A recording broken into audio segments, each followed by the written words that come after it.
Welcome to the Scene Snobs Podcast. Welcome, everybody, to the Scene Snobs Podcast. I am your host, Mick Manhattan. Thank you so much for joining in. We're having a really fun time this week. We've been talking a lot about different movies that are going on the Discord. We're talking about it on Patreon. We're talking about it in a bunch of different places. And we're really getting involved, especially with what's going on this summer blockbuster. Blockbuster say the least. Releases and kind of how bad the box office is doing. It's been a kind of a big conversation that's been going on between myself and a bunch of others, and we're going to get into it tonight. I brought Phil Better on from the Invest in Yourself podcast. Very talented guy, award-winning podcast. The guy knows podcasting, but I have a lot of questions in terms of what podcasting and YouTube and TikTok in this world that we have. How is this affecting maybe the box office? So we're going to be talking to him about that. I want to say again, thank you guys so much for joining in. I really appreciate you as always. Feel free to kind of chime in, talk about it in the comments, and I'll bring them up as we go. But yeah, this episode is brought to you guys by Entertainment Earth. If you haven't checked them out, it's a glorious wonderland for all collectors. They have tons of stuff, new and old, that you guys can go check out. I shop there myself. I get a lot of my Funko Pops and other collectibles there. It's absolutely awesome. If you guys want to check them out, you can get 10% off using our link, our affiliate link down below in the description. Go check them. Let me know what you think. I love to hear what you guys think or what you get, and let's sound off, make sure to tag us in it.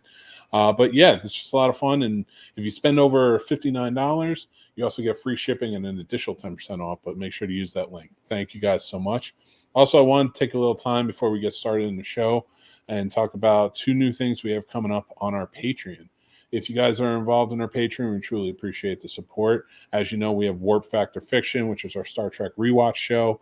That is a Patreon exclusive. You get that the first month. You get that every month. Two new episodes will come out, but you get that ahead of everyone else because it's a podcast and a video series. So you get to see it for the first month, and then it will be available to everybody afterwards. We have two new things coming up. One is going to be another podcast, the totally tubular 80s and 90s rewatch podcast. That's going to be coming out, and that's going to be the same effect as you see on our YouTube, on our Patreon now, like with Warp Factor Fiction. Get that for a month or two, and then that will be available as well. But you also get definitely different perks, different clips, and things like that you may not see. That's only going to be Patreon exclusive. And we're also doing something new where we're doing Snobs Film School, and this is going to be lessons, tips, tricks. I've been working in the film industry for over 20 years. I've worked on almost 200 productions of all different varying sizes. I would love to, help out, help you guys network, help you guys get things together. And if you go on to our Patreon, it has everything spelled out in each tier, what you guys are going to get. We're going to be doing not just a video series, but we're also going to I'll have templates available for certain tiers. I will have one-on-one help, things like that, editing, putting pieces together throughout budgets, scheduling, the whole 9 yards. Just go check it out. Let me know what you think. You can always message me for more information on that, but that's what we have going on. All right. Now, all that stuff out of the way, let's get to the show because I want to bring on my buddy Phil very soon, but I want to take some of your comments and see what's going on here. What's going on, AJ? I saw your pictures this weekend. That's awesome. Glad you guys got to go to a game and check it out. The better method of podcasting. Looking forward to this convo. Thank you very much for joining in. I am too. Phil is a very smart guy. He knows a lot of stuff, and I can't wait to talk to him about this because it's something that's kind of been itching for a little while. Our effect. And I say our effect because I know full and well I am a podcaster. I'm a movie reviewer. So what sets me apart from what I'm about to say? And really nothing. And I involve myself in that as well. And I will bring up my points once Phil is on and we can kind of get into it. But I do have a lot of adverse type of reactions. Like I know what I love to do.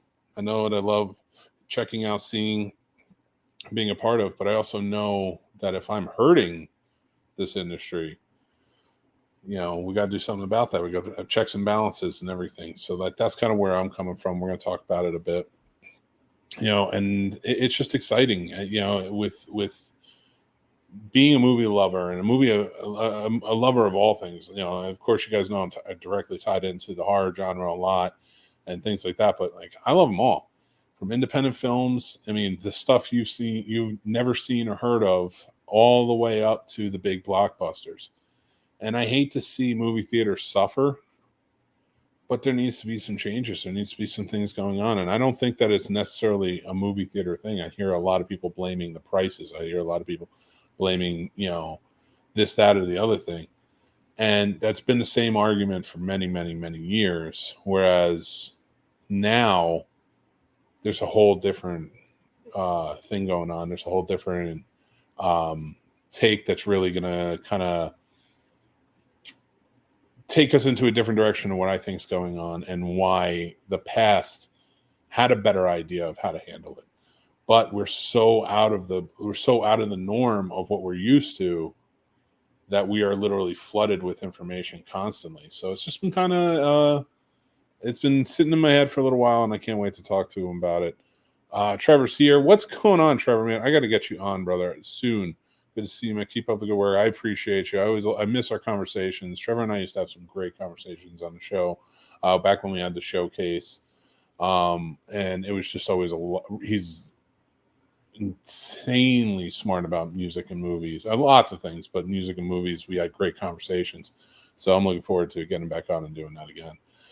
Dad pulls back these box office bad publicity stunts to lower profits. It's similar to how Reddit affected AMC and GameStop stocks. And again, yes, but I say it's more along the lines of, and think about that. And I think, AJ, you're on the right track of where I'm coming from with this is, whose fault is it? And I think we can all pinpoint whose fault it is.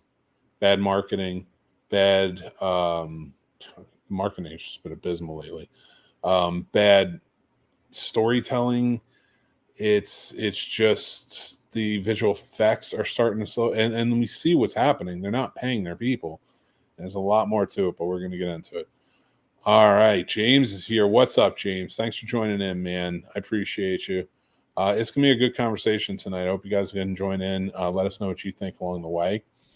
But yeah, ultimately, when it comes down to it, though, we think about the box office, and we kind of always relied on it. 2020 really threw us for a big loop. Shutting everything down. Nobody knew what to expect. Movie theaters were closing left and right. And that was a sad state of affairs. And one of the big things I was pushing for when they opened back up was we need to make the movie-going experience more of an event.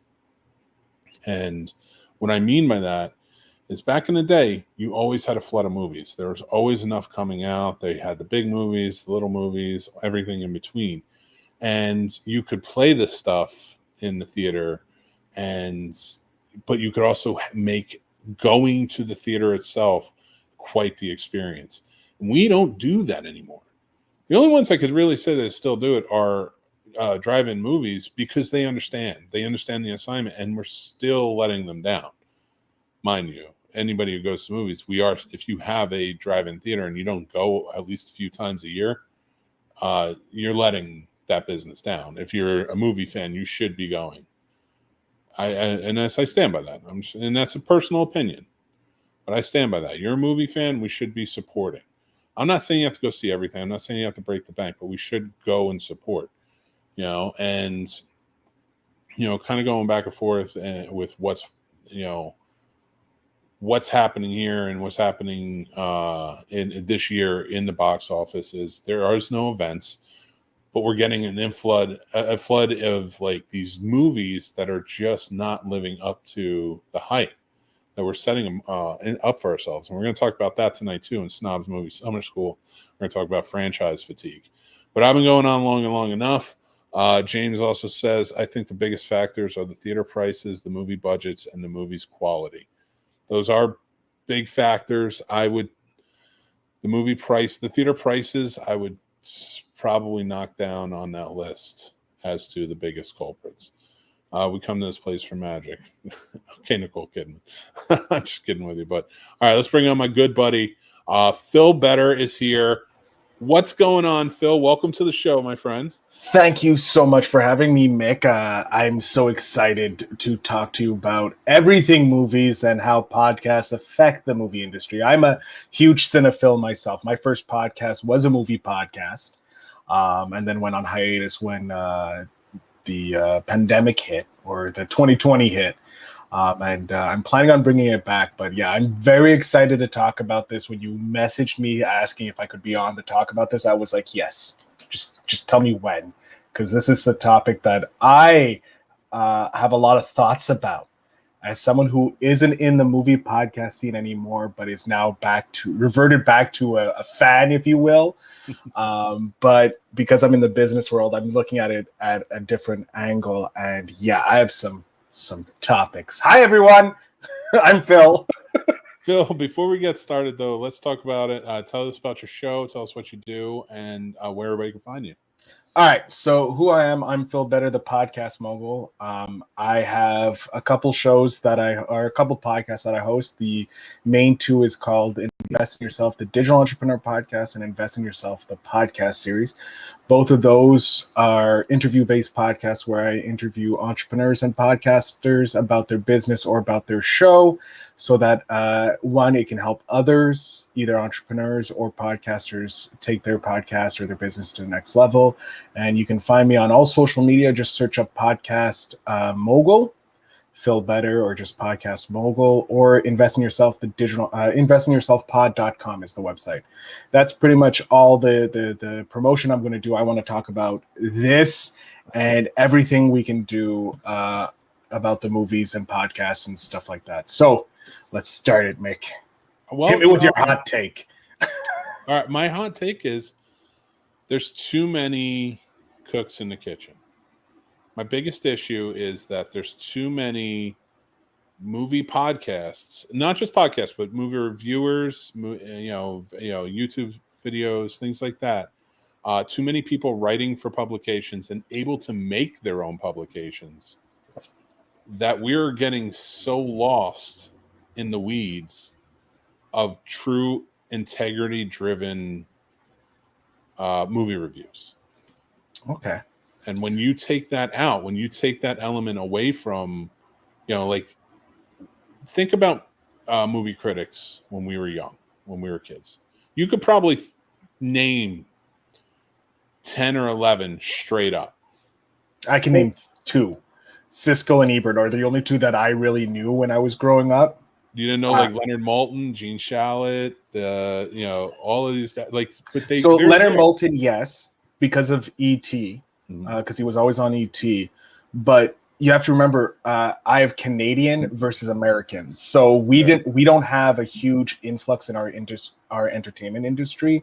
So the movie reviewers we would get would be American. So Siskel and Ebert, and Siskel and the guy after Roper, Ebert, yeah. Roper, Siskel, Roper, Ebert, and Maltin or Leonard were the only ones that we really got access to. Well, I really got access to here in where I'm from. I don't know about the rest of Canada. I'm speaking specifically where I am in the province of Quebec. We only got a limited number of reviewers, or we would read it in the newspaper. We didn't really have television or radio reviews.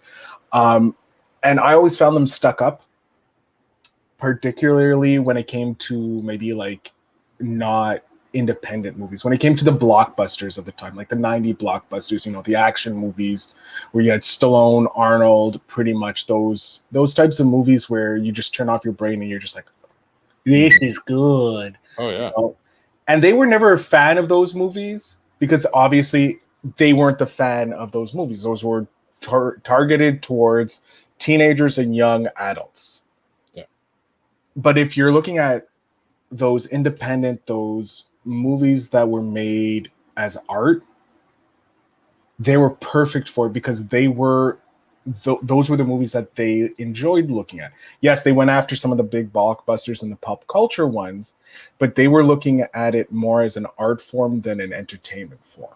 And I think right now we've lost the reviewers who are looking at art, and everyone's just looking at the entertainment. And that's what Hollywood is like. Oh, they just want entertainment. They don't want art. which is a problem because there's a lot of good entertainment movies that are art. Like there's a lot of art movies that are entertaining, but they're not getting the spotlight like they used to because you don't have the smaller production houses and distributors now. We're down to like 4 major studios that make most of the movies, and there's little subsidiaries which, you know, half the movies we don't get any marketing for. But I think the biggest issue in the movie industry is we don't have seasons anymore. Like I remember when I was a kid, Blockbuster was summer. Like from May to September usually was the blockbuster, right? The shittier ones would be at the end or at the beginning, and the good meaty chunks would be June, July, and August. Those were your entertainment blockbusters, and you would get those big movies. You wouldn't have like every week there wouldn't be a big movie coming out. You would have like first week, maybe the third week of each month, you would get these bigger blockbuster movies. And then on the off weeks, you would get like some of the smaller artsy films or family films. So they weren't like, it wasn't a forced choice. Like when I go to the movies nowadays, I look and I'm like, there's at least 14 movies I want to see. And going to what James said in the comments, it's the theater prices. Like everything's more expensive nowadays. Inflation is screwing us, screwing the nations. But like, I remember my dad used to be able to take our family, a family of 5, and it was like less than $100. Yeah. That's like tickets, treats, and, you know, maybe a couple of arcade games, less than $100. Nowadays, you're lucky if it just costs you $100 to step into the cinema, because a family of 5 tickets are like $20 a pop. So right there, $100, boom. You haven't even gotten snacks, haven't had any fun, or you just go to like the local dollar store and, you know, steal some candies, and you're like, okay, no popcorn this time, but we got candies, you know, for the kids. And I just think it's because suits are in charge in Hollywood. That's my biggest thing. Like, yes, we have too many entertainment-based podcasters reviewing movies, reviewing the latest movie, whereas they could go back. We have a history of movies. We have at least over 100 years of movies that people can go back and just go decade by decade, or even year by year. Because like moving towards the 90s, we're getting like every year you're getting at least hundreds of movies being released that people may have forgotten, may have not seen, because they're like, well, I have to choose between, you know, Punisher and, you know, Titanic. I know Punisher and Titanic didn't come out at the same time, but, you know, you have these 2 big movies that came out and you have to make the decision to go see it because you know, limited money. So I think a lot of podcasters need to, instead of trying to be on the most recent train and talk about the most recent movie coming out, go back and review some of those old classic movies with like the new age, like with wisdom of age, you know, like go back, watch Gangsters with Angels with Dirty Faces, you know, James Cagney, amazing classical thing. Like go back, do a whole history of, you know, the gangster films. Review those gangster films from the early 50s, the 60s, show how they've transformed, you know, until today, up till like Carlito's Way with Pacino, you know. All these movies are ripe, and there's like at least 2 generations that may have not been able to watch these. Like obviously I know, Mick, you've watched some classic movies because you're a cinephile, and there's a lot of cinephiles who have watched these movies and these classic movies and know about them, but there's at least one generation that don't know about these classic movies. And I think that's where podcasters should look. Stop trying to get the big, like try and get those viral hits out there, because that's not going to work. You got to niche down, find the podcast or the style of movie that you enjoy. I know, like, we have our friend Sir Sturdy who does the horror movies, and he does all ranges of horror movies, old, new, niche. And I love that, because I know I've introduced his podcast to so many of my friends that are in the horror world, and they're like, this is what I want. Like, this is their introduction to podcasting. They're like, hey, let's talk. Here's a horror movie. You love horror movies. Check out my boy's review on it. And like, he does some modern day ones, like ones are they're coming out in the theater, but because it's not a blockbuster, like for us, Mick, we love those action movies. There's so many blockbuster action movies versus the horror movies. Their big time is like October time. That's when he gets the busiest with horror movies. But there's horror movies kind of getting released throughout the year, you know. Yeah. And so like he has his opportunity, like once a month he can do this fresh new horror movie that's coming out, can do a review on a trailer or anything like that of new horror movies. But too many podcasters are going for the pop culture straight new release because they think that's how they're going to get the virality. And as you know, been in this game just as long as I have. Actually, I think you've been longer. To stay in this game, you need to have a set standard. You can't go after virality because you'll just burn out. You need to look at what do you love and what you want to share your love. And that's what I think. I know I went on for like a good 20 minutes. No, I love what you're saying. So like there's no arguments here on that. And I agree with you. I think, listen, I don't pin it all on everybody who's out there, and it's not a bitterness thing because I receive things too, you know, like I've signed up and received things too. And my biggest thing is I think we need to stop the marketing it's like weird TikTok trend since 2020 where the studios are pumping so much money into influencers and into podcasters and into just, and not even money into them. They're not paying them. Oh yeah, no, they're just giving them things, and they're giving, and I get it, and it's great, but I think there's just too many voices now. And now what you were saying earlier about all of, you know, the Siskel and Eberts, the Maltons, everybody, these are the guys that literally were writing the books on all of those things. Mm-hmm. They were the guys who took it. Yeah, they may not have liked it on their show. They could get a little controversial things they were talking about, certain movies they were talking about, and a lot of fans like us didn't love what they were saying. But at the same time, there was almost like a respect there because it was like, okay, you are talking about it in the art form, and you're doing it, and you're giving us, you're shining a light on these movies, good or bad, but saying like, here's the merit of them. Here's what you know, like, let's talk about the lighting. Let's talk about all the effects that go into making this movie. We don't get that really. Now it's more like, let's be comical. Let's talk about all the funny things in it. Let's say, and you know, and I understand you're trying to find your footing. And I love what you said about start thinking outside the box, because we've been talking about that for a while here and wanting to revisit old movies from a more straight and narrow sort of sense. Like, let's talk about why this movie is so great, you know, and go back to like a Angel with Dirty Faces or a White Heat or something like that. Or even go back to like, you know, Bringing Up Baby, stuff like that from the 40s, 20s, 30s, 40s and things, and discuss those because nobody is discussing those. I can spit and hit 20 YouTube videos right now that are talking about the Scream movies. They're talking about Chopping Mall. They're talking about something along those lines. But really, we're not getting any of these classic, deep-driven movies. You could tell people, like some of these reviewers, hey, have you ever seen Midnight Cowboy, and realize how it changed the face of filmmaking in the 60s going into the 70s, and they won't even know what Midnight Cowboy is. And I think that's, or if they've heard of it, they'll pretend to know that, they pretend they've seen it. Mm-hmm.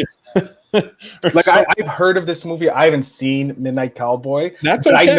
I know how classic it is. I know its importance in the cinema history. Like that's I know there are movies that are like iconic that you need to watch because they set the standard of, or they've changed the face of movies, which is super, super. Yeah, I have to agree with Dad Pool on YouTube.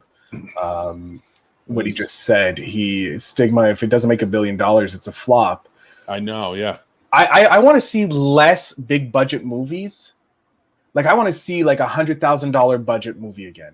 Yeah. Like we know those can make movies. If we just look at Paranormal Activity, the first one had like maybe $100,000, maybe $200,000 budget, and it grossed $1 million.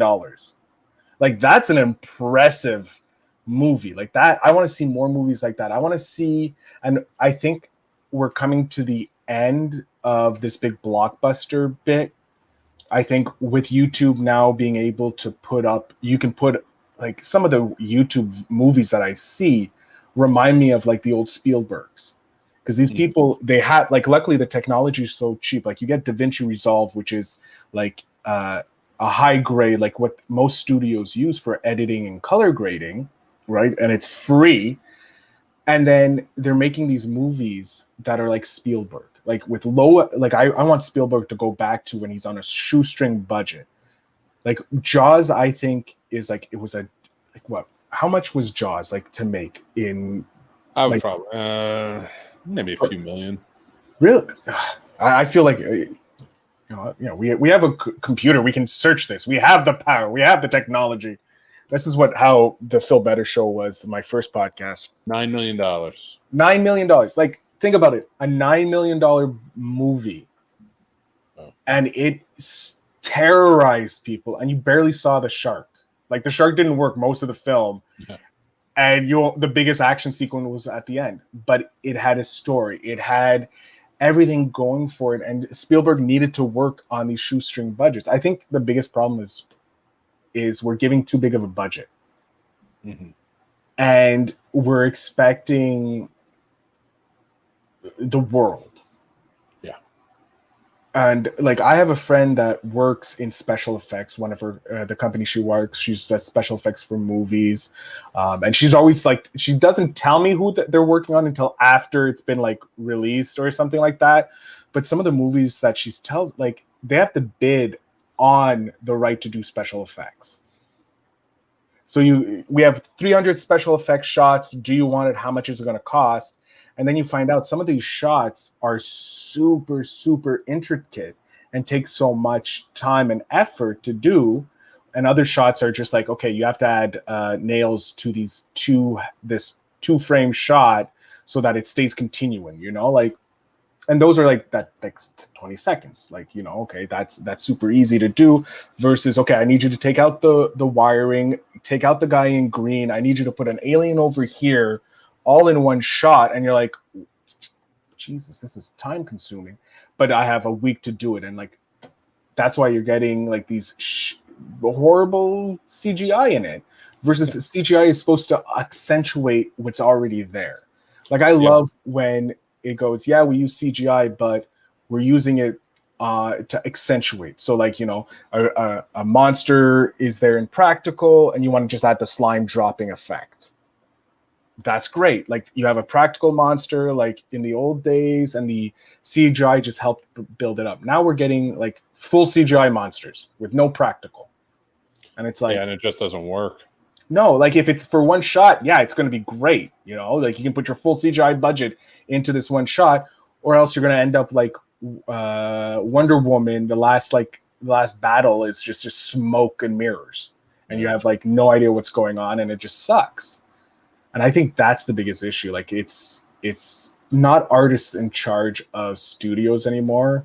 It's lawyers and money men that are in charge, and that's what's ruining the game. But personally, for me, they're more concerned with profit off the movie than actually making a movie that's, going to grip the audience.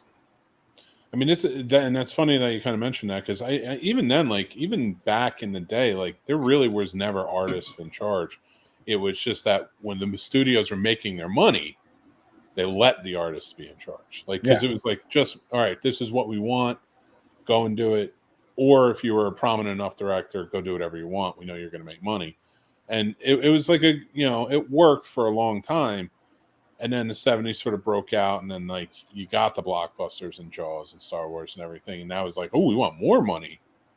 Yeah. And none of that money seems to go up in paying writers or special effects or anybody else. So yeah, definitely it hits hard. But we got to a point today, and we were talking about franchises and such, that we're so at a point where that's where we're throwing all of our money.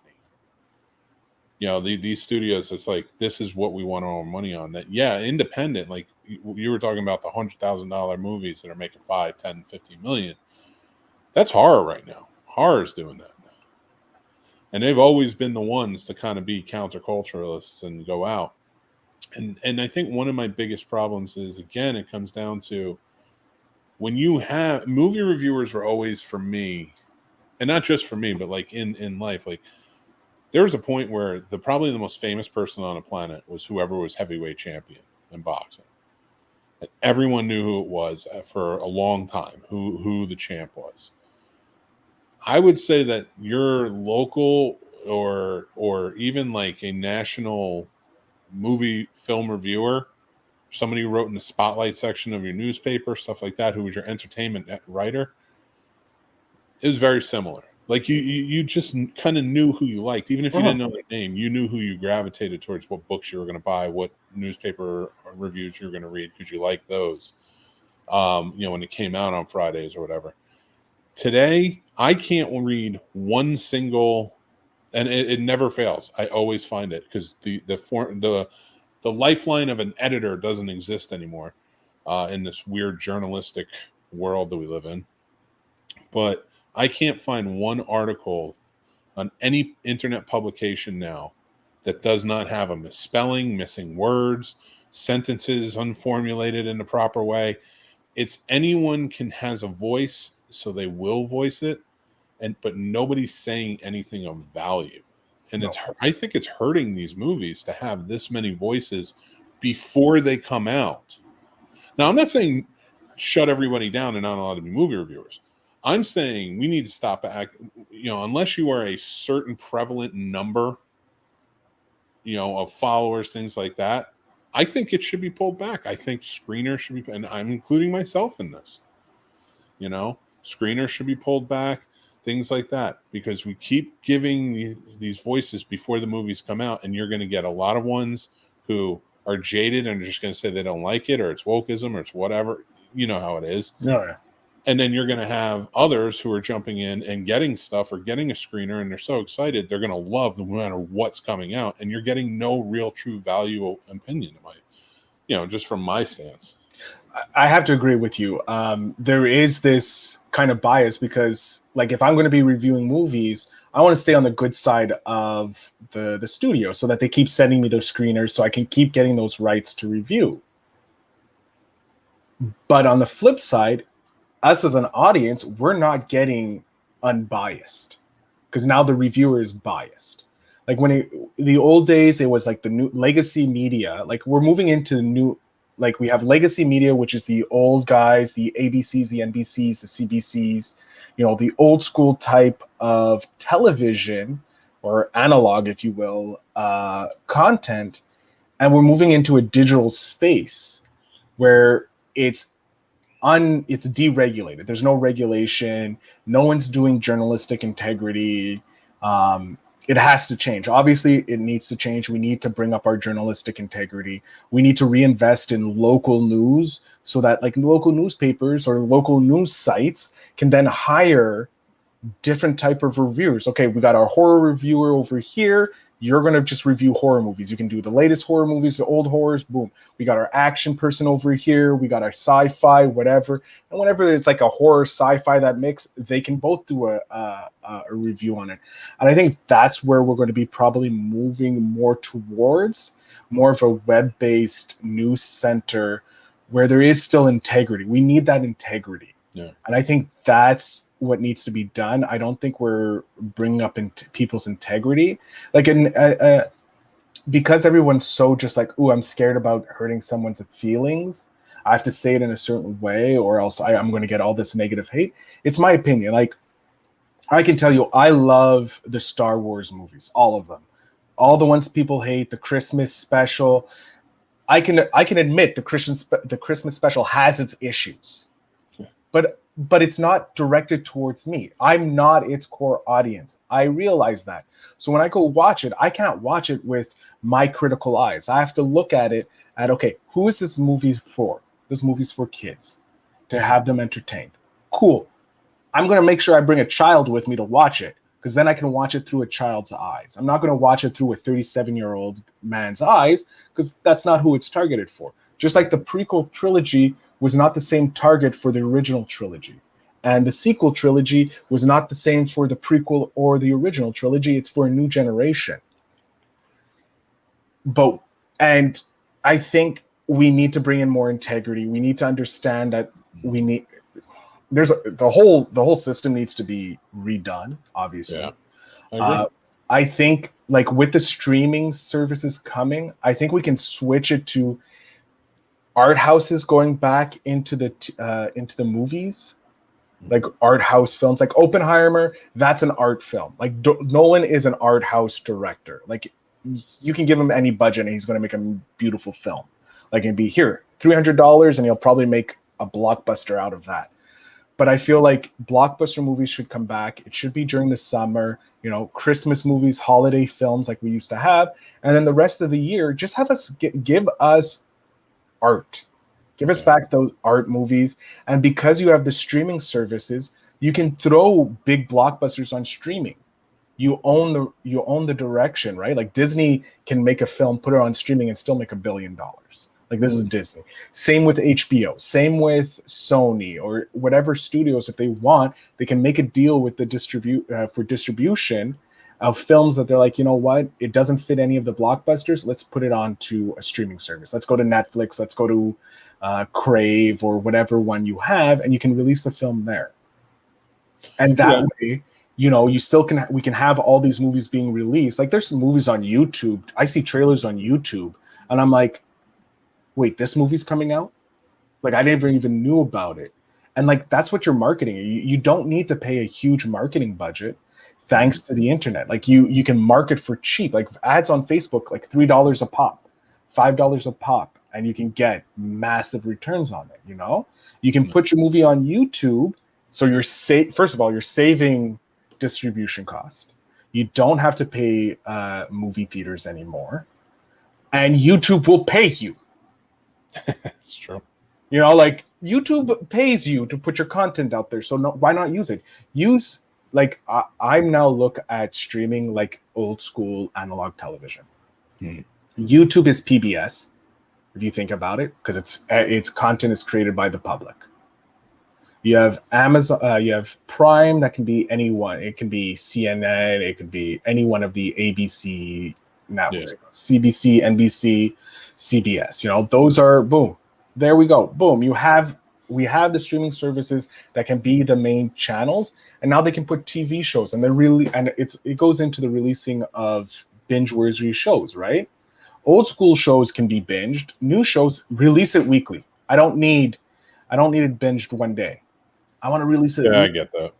You know, like what Marvel's doing with their shows. You know, they release 2 episodes, get you hooked, and then weekly afterwards. I think that's where we're headed. Right now, we're in this like gray zone. There's a shift happening, the old school moving into the digital and all this. And I think we just need to return to simpler times, stop thinking like it's all about money. Because that's what it's all of the shareholders. I'm sorry, fuck the shareholders.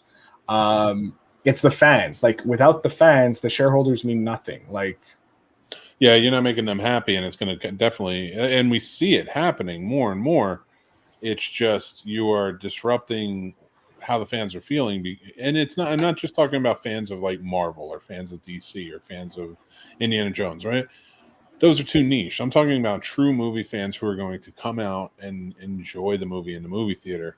You know, I like the next few weeks. Like we've been talking about this a lot. Like to AJ's point, Indiana Jones. We don't know if it's a flop yet because it has grossed $252 million on a $300 million budget. And it's only been in theaters for 2 weeks. So let it go the third week. If it gets its budget back, it's not a flop. Granted, it didn't make you the type of money Marvel's making. But yeah, we do need to stop forcing flops if it doesn't make its money back the first weekend. It's not supposed to. No, it's like most movies usually used to make half the budget opening weekend. And it used to be like, what, 25 weeks or something? It would be like at least 2 months in the theater. And by the end of it, it would make its money. Yeah. But having worked in a movie theater when I was younger, I learned something about ticket sales and all that. The first 3 weeks or the first month, movies in theater, the theater makes zero money off the tickets. It all goes to the studio. They make their money off concession. And then afterwards, that's when they make their money off the ticket sales. It's after a certain number of weeks, they start making their money. But studios still have the chance to pull the movie out of theaters. So and they do that more and more now with streaming. Because they have the streaming. But if you think about it, stop putting, like, if they didn't put these big blockbuster movies in to theaters, right? You start putting lower costing movies, right? You know, your $1 million movie, your $2 million movie, you know those movies are going to make money because you see it being made. You see other movies that are a smaller budget making big dollars in the blockbuster, making blockbuster percentages, if you will. Maybe not dollars, but in percentage, they're making those blockbuster percentages because they're making 120% back their budget or whatever it is. That's what needs to happen. I think there needs to be a shift of thinking, okay, let's go back to like the early 90s and aughts, and maybe even the 80s, where we had a blockbuster a month, and the studios get together and talk about it. Let's look at how we can make it so everybody is making money. Like, stop looking at it. We're at a point where there's 4 to 5 big distributors. They can come together and go, okay, let's look at how we can do it so that everyone in the industry is making money and we're not making our fans tired. How can we work together? And I personally think that'll never happen. I know that the only time that will happen is during writer negotiations or SAG negotiations or the DGA negotiations. That's the only time they'll come together, because it's always competition instead of collaboration raises all ships. Like, if they can come together and decide, okay, our blockbuster like, even if they decide our blockbuster season, this is when we're allowed to release our, you know, $100 million movies, let's just say, is from, you know, May until end of August. Boom. After that, it's Artist City. You know, the rest of the year, it's Artist City. Like, just doing that, I think, will save them money and will save the industry. Oh yeah, and to your point too, with that, you know, if it was more widely dispersed to make other movies, because really, if you think about it, there are genres of movies that are missing from the big screen nowadays. Like, we just don't get them anymore. And I understand a lot of people said, well, I don't really go see comedies in theater. I don't really go see dramas in theater, stuff like that. It's a good point. You know, yes, I understand you don't. That's because we're not making them on the level where, like, Jim Carrey was putting butts in seats. And that's why he earned his $20 million. You know, so it's, you know, when you get to it now and all you see is blockbuster, it's too much, like too much epic at once. In like a month, it just tires you out. You don't want to go see it. And when you have this much in the forefront, and like, this is a whole different argument, but like all of the turmoil that's going on, like with the Ezra Miller case or the Jonathan Majors, or now it's Jonah Hill, you know, we talked about that a couple of weeks ago, where it's like, if you're looking for something that wasn't made by a monster, good luck. You know, unfortunately, there's horrible people everywhere, and so. But it also comes. Sorry to cut you off, but it comes to the point where you have to differentiate between the art and the artist. Mm-hmm. It's like, if we look at bring up Kevin Spacey. Like, I'm not going to touch the most recent stuff with Miller and Majors, but if we look at Kevin Spacey, who has had such an amazingly long career, and has some fantastic movies and acting. If we just look at Usual Suspects as one of them, like, that is a phenomenal acting job by him. You have 7. Now, if we look at it, are we allowed to watch those movies anymore because of what's come out about Kevin Spacey? It ruins those movies, because, like, I have friends who say, no, we can't watch that because of Kevin Spacey. And I'm like, but there's the ensemble. Yeah. There's everything that goes with it. And so, yeah, with the whole bunch of that's going on right now in Hollywood, trying to quote unquote clean it up. And that's why I think we have this shift going on in every industry. We're getting there, like the shift to a more simpler time, to healthier time, make it less problematic. But it's good. There's growing pains with that, and it's hard. I personally don't think they should have pushed so much The Flash as they did. Yeah. But I understand why they needed to, because of the budget that it had. They needed to try and not take another L. And unfortunately, the head of Warner Brothers, whatever that conglomerate is now today, isn't the best. No. And it is. And as we go on, like there's so many arguments to it, and like a lot of it really comes down to greed. And again, I know I came into this sort of feeling like I'm blaming podcasters and movie reviews, and I'm not. My feelings on it are, though, we do need to overhaul the integrity of film journalism versus film, critics, and have some oversight in the sense of like, hey, I'm sorry, but you're not going to get a job at a reputable newspaper or any type of reputable movie site when I look at all of your articles and there's misspellings and there's all this stuff. Like you're not doing a good job. You're not self-editing.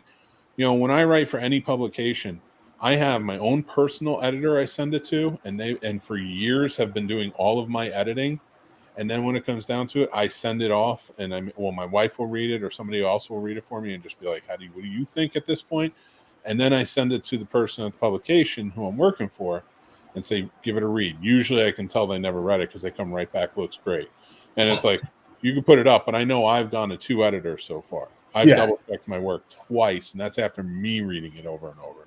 So, and that's something that like nobody's going to do. And that's integrity. But I don't. Even if I never consider it integrity. I looked at it as I don't want to look like some asshole who's you're reading my stuff and it looks like I'm a 5th grader writing this. Again, because you have integrity about what you do. You have integrity about the artwork that you're in. You're coming into this because you have a love of movies, but you also have, like you said, 20 years of experience in the industry. So you're mashing your passion and your love with what you do for a living and what you've done.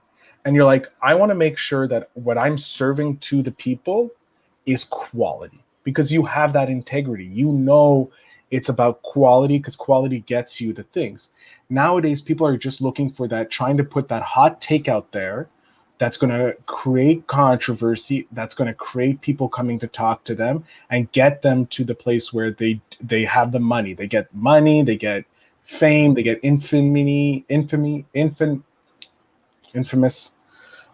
if you will. I as a podcaster, I don't know how to speak or say words. That's not true. He's tired.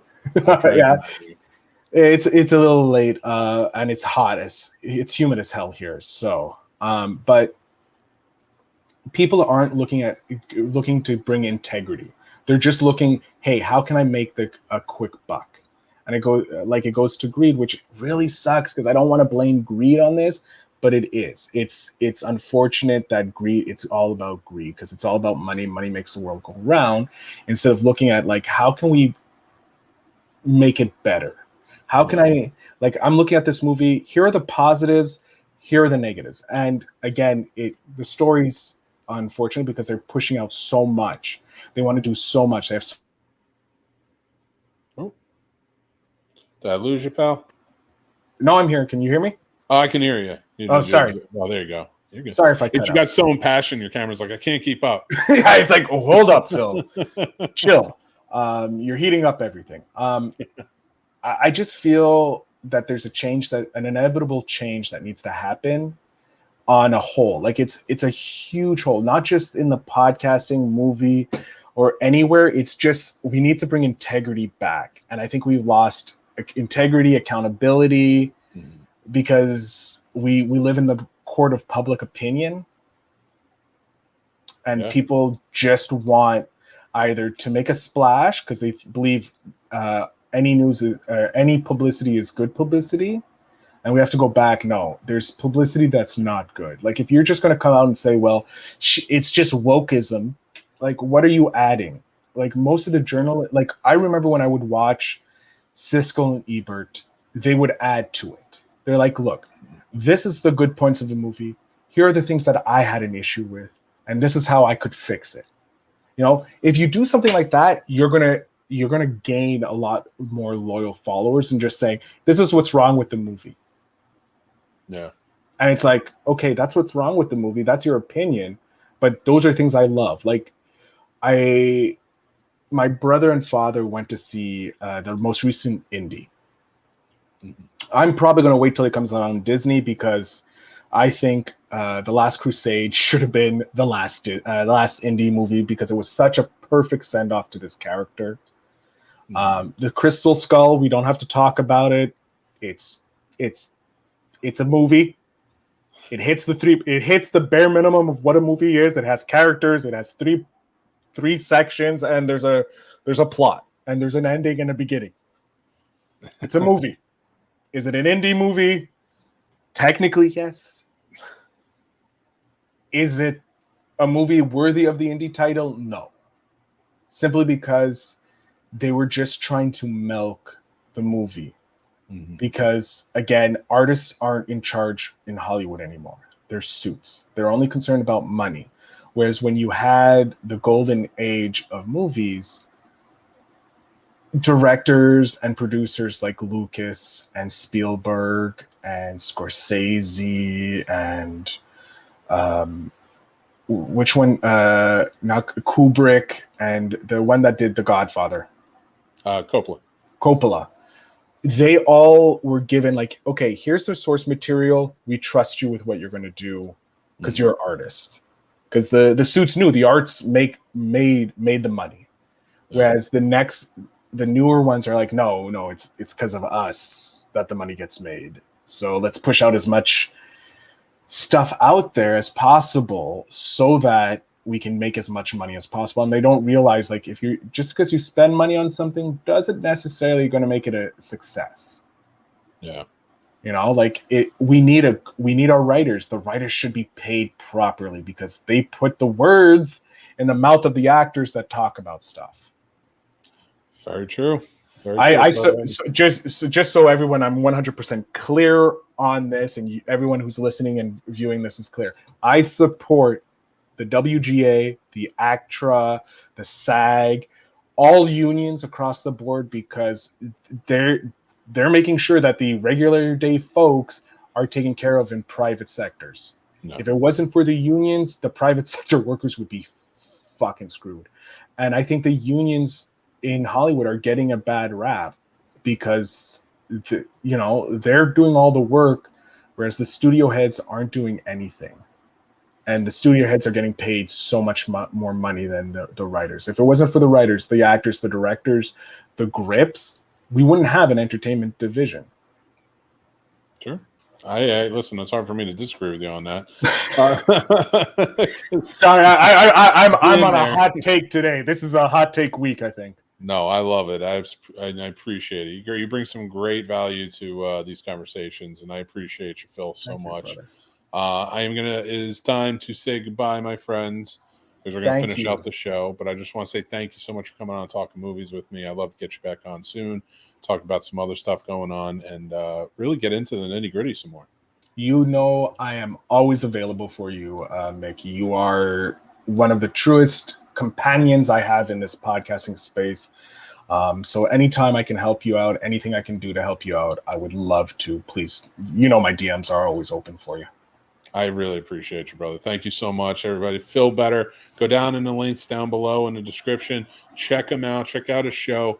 Brings a lot of value to the things he knows, and he knows a lot. Thank you so much, Phil. You're very welcome, Mick. Have a great day, and everybody, go see a movie.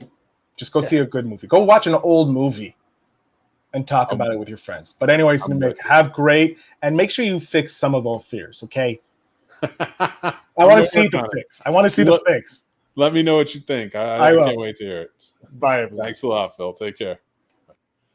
Guys, so that was so much fun. Phil's a great guy, and you should check out his stuff. He's a lot of fun.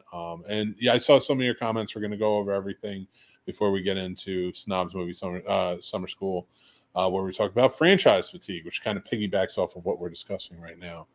James says, when I do my CBL series, half the time I look at older movies in a franchise or something tangentially related to what's coming out. And yeah, we talked about that a little bit, especially when you gave Crystal Skull.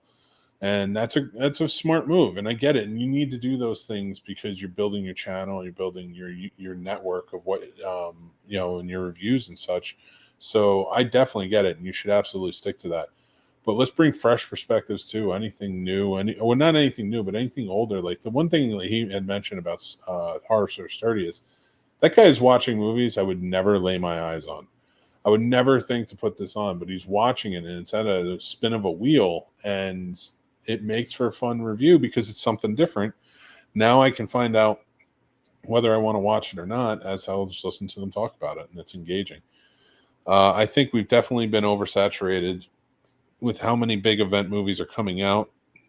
It no longer feels like an event. Yeah, absolutely. How is it an event if there's a different Marvel movie coming out like every other month? You know, it's just and it sounds like I'm attacking Marvel, but it is a franchise thing, and we're gonna get into that in just a little bit. James also says, I feel like even something is not targeted to a specific audience, I don't think that it negates from pointing out flaws. Very true. And I did see this as we were talking, but I didn't get a chance to bring it up because we're in the middle of a conversation. But you're absolutely right. Just because it's not targeted, and I do know what you mean. Like, we do have to think about the Star Wars movies. And I think what Phil was saying in this instance is, you know, like the Star Wars movies are not made for guys in their 40s, guys in their 30s. You know, they're made for kids to go and enjoy, and they've adapted thusly to that. That's why we see so many more kid shows that are targeted towards children, you know, to sell the toys, to do those things. My point, and I think Phil's point to this, is we have way too many movie reviewers who are considered top tier reviewers who are just saying Star Wars bad because it doesn't remind me of the feeling I had when I was a kid. And that is legit. There's too many people saying that. And you can't say that because, again, it isn't essentially meant for you. So, like, if I go and I watch The Little Mermaid, it's not my demographic. I'm not who they're going for. So if I'm going in there to review it, I'd better understand the eyes of which it's supposed to be beset upon and talk about it from an angle in that sense, but also talk about it from the, you know, yes, point out its flaws, but also point out the good things about it too, and come full around. That's having the integrity. Understanding that, listen, Paddington and Paddington 2 and all these different movies and stuff like that, they're not geared towards me. So when I'm reviewing them, I have to know, are these still movies that are good for kids to watch? Because this is who me as a reviewer, that's who they want, pointing it out to them. Like, you know, people who don't know or aren't into movies like I am, they don't know. So they don't want to be told what to do, but they want to have the advice of, like, yes, Elementals was great for kids. It's fun, and it's perfect for them to get, and for the whole family to go out. You're going to get a great story for adults, but the kids are going to get great visuals along with these great characters to match that story. Go and talk about it from that instance. Don't just say, hey, I'm a 41-year-old man, and Elementals I thought was really good, and you'll enjoy it too, because then you're only talking to other 41-year-old men. You got to talk about it from everybody. You have to have that know-how and that understanding. I'm not saying you don't particularly, but there are a lot of people who don't. Studios and theaters need to keep smaller movies in theaters longer. Several smaller movies I was interested in were gone after a week, and yet Avatar stayed in theaters for like 7 months. That's hard to argue at all with that. That AJ says, Deadpool says, so is AI going to hurt studios or help them? I know everyone is against people losing jobs, but AI doesn't eliminate human production completely. What's your guys' take? I think they're going to try and push for AI because it's cheaper for them, especially in the midst of all these, you know, what's going on with writers. And you're going to find very soon that it's going to hurt your wallet. And I hope you find out quick, because if you keep pushing it and it's hurting your wallet, especially like, you know, they're talking about Warner Brothers now picking all their movies through AI. It's the dumbest move you can make. You're not tapped into your audience, and that's going to be the problem. So, and then there's just that human element of tapping into your audience. Chicken, what's going on, man? How you doing? It has been a while. I hope you're doing well, my friend. All right, let's get to it. Tonight on Snobs Movie Summer School, talking franchise fatigue. Now, what does that mean? It's similar to everything that we talk about with the movies. It's all cyclical. Things are always going to come in and out. There were times where Disaster movies for a small period of time. Everybody loved them. Horror movies for a small period of time. Like everybody loved them. They were all similar tone. A good thing is that a good example of this is like, Scream. When Scream came out, it was new, it was fresh, it was meta, it was different. In the 90s, like it was just something that popped, and it was such a huge hit. Now you have the I Know What You Did Last Summer. You have all these movies that follow suit that are similar about these WB type tweens running out, getting in trouble, and having a killer come after them. Nothing wrong with that. It's a formula. Formulas work. Right now we are in the franchise formula, and I think the fatigue is there. It's tired. It really started, not to say that it didn't exist and we didn't have franchises always existing, but I'd say right after Dark Knight, even Batman Begins was a hit, but wasn't a huge hit. But it was the Dark Knight and then Iron Man that really sold that franchises are the way. They, even by that point, you had three versions of, or three movies in the Fast and Furious. So by 2008, you had three movies in the Fast and Furious franchise. And by 2023, only like 15 years later, we're going on 11. And that's not even counting all of the spinoffs as such. We have a lot of franchises that are pumped out constantly. And that is the big thing. And I think that's where that greed factor that we were talking about earlier in the show with, when it comes to studios and movie critics and such, it plays into this as well. Franchise fatigue is a real deal. And I really think that we are at a point where like people are just tired of the same now status quo. Yeah, I'm going to go see a Marvel movie. I'm going to go enjoy it. But more and more, it seems like people aren't, because they're just not holding up to what they were. And I think that goes with anything. I think you just need to cycle it out. I think there needed to be a break after Endgame. And I know that's kind of a tough thing to sell, because if you take a break, you miss out on actors getting older and not being able to do the roles and come back and revisit. But we had such a finality with that movie, and with like over 20 movies leading up to it, that I think it just was time for a little bit of a break. And we've got some things since then that we enjoyed, but we've certainly seen an influx of so much more and so much change. When you add change to your franchise, it hurts it in a lot of ways, because now people get even more tired. So when we get into it and we have, franchises that are just huge. So let's talk about the domestic. All right. I want to talk about domestic first, and then we're going to talk about worldwide. And I'm just doing the past 10 years. Okay. So actually, I'll go back to 2008, because that's where we're starting with the Dark Knight. Since 2008, in this domestic box office to 2023, we have seen every year the highest grossing movie has been a part of a franchise, except for two. And the first one was in 2010, and it was Avatar. Now, Avatar, of course, is its own franchise. We've seen what it's going to be built to. We see where it's going. So it's already become such a huge hit that it is a franchise. So you see where I'm going with that? So now there's that fatigue of like, all right, granted, there's a lot of years in between, but do we care? Like, the movie didn't do as well. It's not the number one movie this year at the box office. So Avatar 2 didn't hold up to what the first one was. So they're still going to make them. We're still going to have a franchise. But then this year, is 2023, is the other movie that wasn't a part of a movie franchise that was currently out. And that is the Super Mario Brothers, which, again, you can argue is its own huge franchise within itself, and already had a built-in audience when the movie was getting ready to come out. But it's the number one movie. And now if you go back and you look at the domestic and the total gross of everything, 2000, so since 2020, it's been over $1 billion for every movie. And that has been 2020 Bad Boys for Life, which is part of franchise. That was the third one. $2 billion. Then you had Spider-Man No Way Home made $4 billion, 4.4. Then Top Gun Maverick made $7.3 billion. And now the Super Mario Brothers is sitting at $4.7 billion.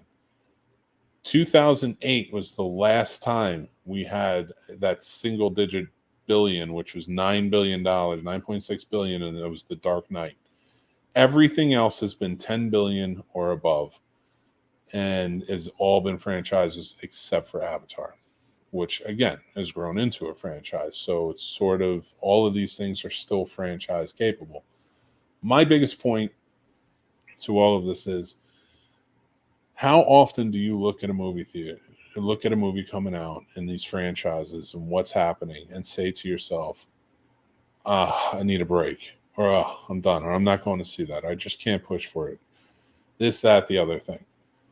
All too often, even worldwide, it's very similar. I don't think anything is different worldwide from, it isn't. Everything is the same from 2008 to above. Everything is the same on the worldwide that it is on the domestic.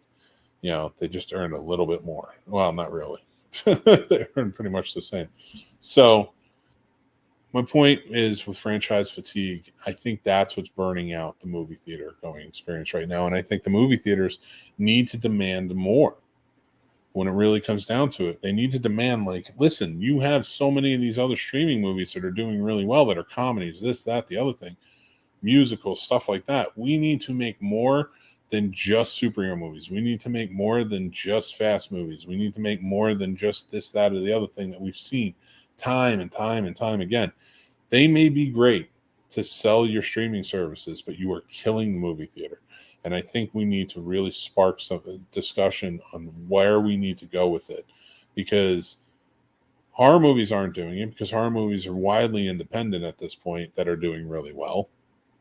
And the big budget horror movies just aren't sitting as well as they could be. And we're not putting enough into them for that. So it really just comes down to, what do we want and where are we going? And I like what Phil had said earlier when we were talking on the show, that we need more mid-card movies. We need more movies coming out that are just separate and different. What happened to the romantic comedies? How do you expect us to bring, our significant others to the movies for a date night, and all there is just action movies across the board? You're exhausting us. And you're exhausting your bank accounts. I'll tell you that much. James says they do make more, just no one goes to see them, or they wait to see them at home. They're always going to make money. They're not making their money back. They're really not. Go look at the numbers. Go look at the marketing. These movies aren't making their money back. So we're seeing the downward spiral of what's happening in the movie industry and what we're putting our focus on. If we stop making $300 million movies at pop, which 20 years ago was an ungodly amount to even think about, to make a movie. If we stop making those and start making good movies that are well told, we're going to have a good time. I think the biggest indicators right now are what's going to happen in the next few weeks. I think Dead Reckoning is going to do really well, because that franchise has been coming out and it's been separated long enough each year, 4, 5, 6 years or so between each movie. And I think this one's going to spark. Plus, it's the end. He's ending it. So it's the first, part 1, 2, a 2-part ender. So I think that will do well. I think Barbie will do really well. I don't know that Oppenheimer is going to do well. Not that it's not going to be a great movie. Not that it's not going to be interesting to go and see. And I will be seeing it. But I just don't think that Oppenheimer is going to hold up to Barbie. Because right now, all we know is to go see these movies. Go see these big flashy movies that make a ton of money. And I can tell you with surety, there's already spin-offs being planned for the Barbie movie. This was supposed to be a movie that was so outside the box. Like Greta Gerwig. Now look her up if you don't know who she is as a filmmaker. And Noah Baumbach, who wrote it.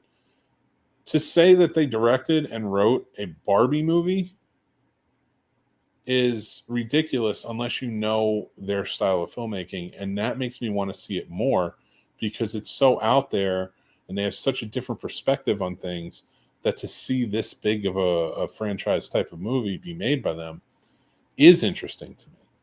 But we're not seeing that in too many other elements. They're not seeing that in too many. They're throwing directors that, sometimes you hear of, sometimes you don't hear of. or sometimes they're just stuck to this franchise because they're yes men.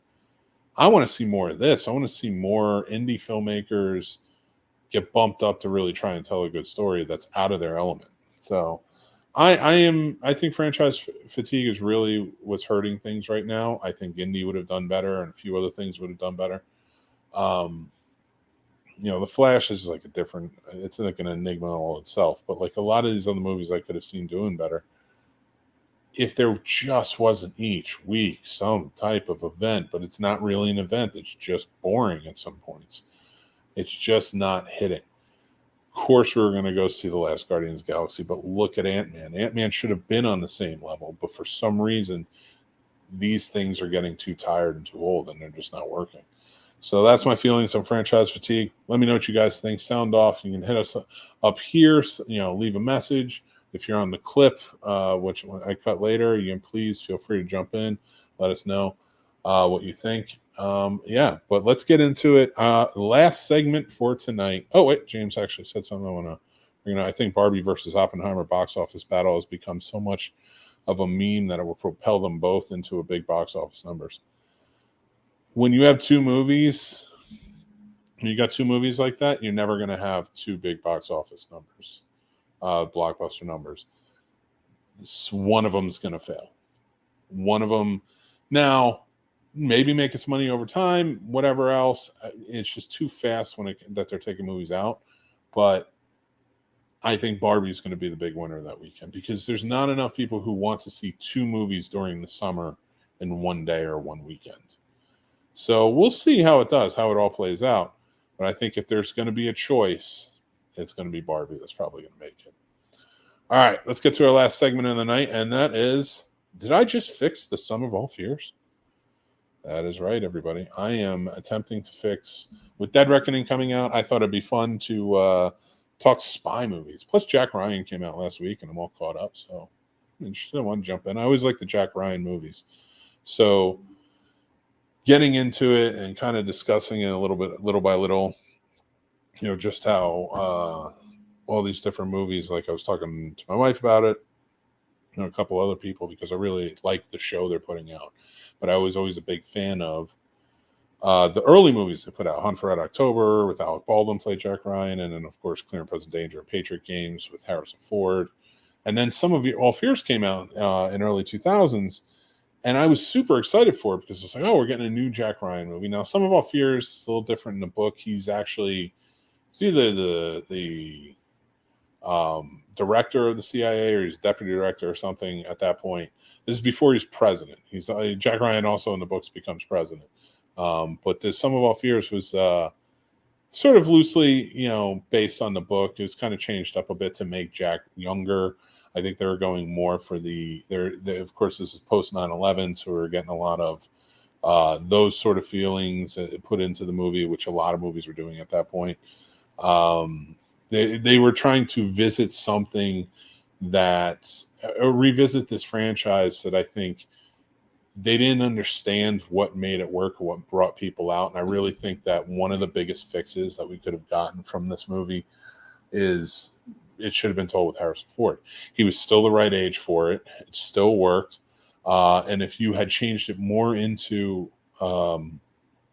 the espionage sort of part of it than the action part, please don't take me to mean that there should be no action in any of these movies. There should. And I understand that this was going to be Ben Affleck's window into having sort of his own Bourne Identity franchise, which he saw Matt Damon have at the time.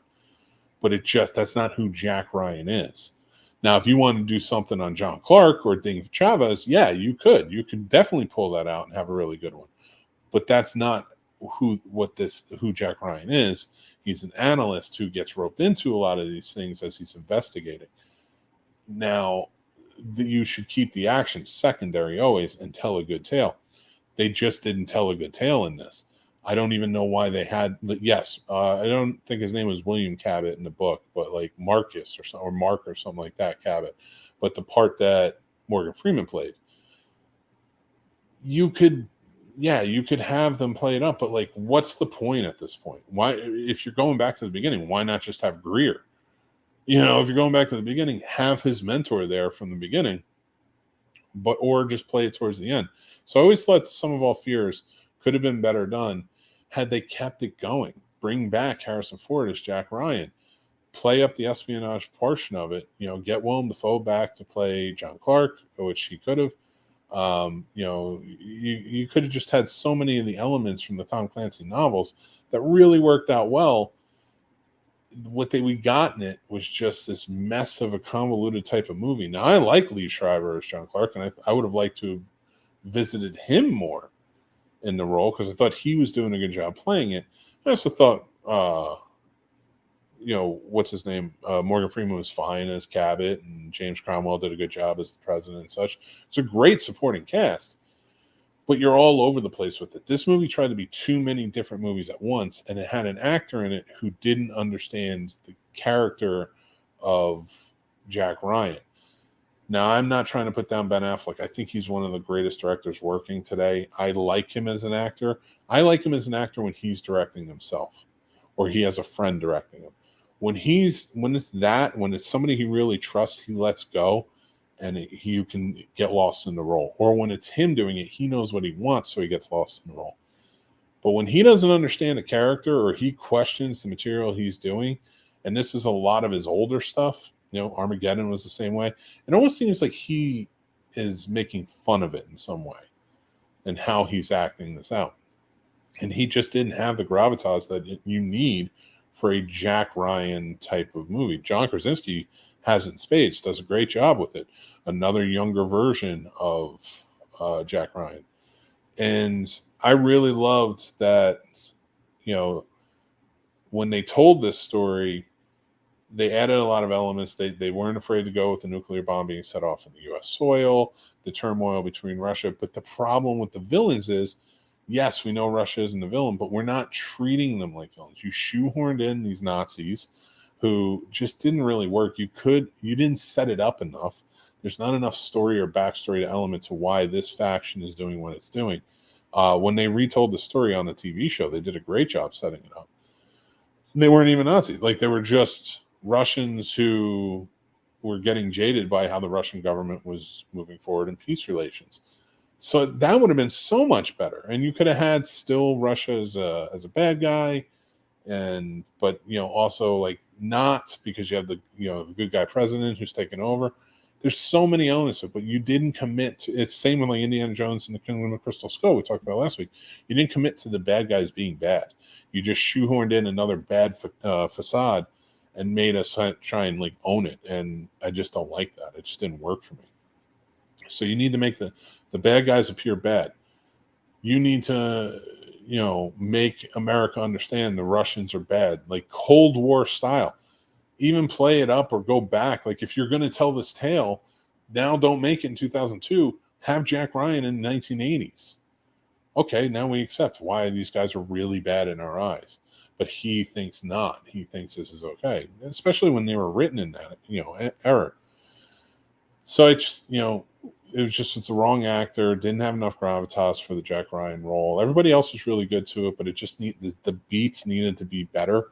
And I think if you had a better actor pushing things along and going out the way he did, it'd be, and you had the familiarity of like, okay, Clark and Ryan know each other, especially if you get the actors back that we love seeing. Like, you can switch them out, but like if you could get Harrison Ford and Willem Dafoe back, that'd be great when they see each other. And it's like they're still bickering, they're still fighting, but they still respect each other. Things like that. It should have been a sequel. It shouldn't have been a prequel of sorts in the wrong time frame. It's more of a reboot. I just don't think it worked. But hopefully you think that my fixes sort of worked for it. I just think, again, different actor in the role. I think it should have been Harrison Ford, but if not, set it in the 80s. Tell a better tale where but again, I think that tale still would have worked with a better actor in the roles of playing Jack Ryan. And make the villains the actual villains. Don't be afraid to hold back and say you're the villains. And then in the end, they would have been wrong anyway, and it would have worked out. So that's just my fix for it. Please let me know what you guys think. Sound off in the comments. Or, if you're watching on the clip, please sound off there. Head over to the Discord. Let's talk about it. You can head over to the Patreon as well. Talk about it there. We have lots of fun stuff going on and more. Thank you guys for watching. I'm Mick Manhattan. This is the Scene Snobs Podcast. I want to thank my guest, Phil Better, for coming on and joining me and talking movies with me, and then the box office specifically. I'd love to know what you guys think. Sound off, let me know. Please, if you guys are watching this, please give us a like, give us a subscribe.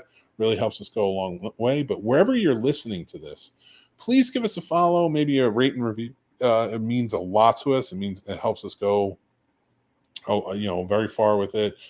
Helps us put the name out there of the show. And we love your input. So sound off. Let me know what you guys think. Again, I'm Mick from the Scene Snobs. I want to say thank you again for watching, for listening, for being a part of it, being a part of the Snobs Nation. You guys are all amazing. Be kind to each other. Be nice. Be sweet. And I'll talk to you guys later. Love you. Take care.